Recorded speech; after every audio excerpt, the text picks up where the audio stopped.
La murga és pintar parets. No. De vegades ni pintem parets.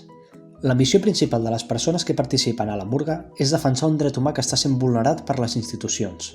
Agrupaments, entitats i l'equip tècnic defensem el dret a viure en un habitatge digne. Ah, però la murga es fa només durant Setmana Santa. Que no.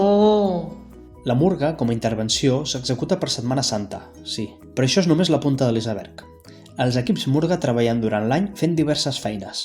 Actualitzem el disseny del projecte, ens coordinem amb entitats, preparem la logística...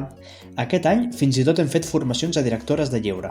Ah, però si a la murga només hi participen agrupaments i famílies. Que no. En el projecte Murga també hi ha les associacions de veïnes, les entitats del barri, escoles o escoltes catalans. Som un munt de gent. Guai, i què puc fer per participar? Ah, que t'han vingut ganes de participar? Doncs estàs de sort. Busquem gent per als equips organitzatius de la Murga Lleida i Barcelona. Si tens ganes, vine i participa en la defensa de drets.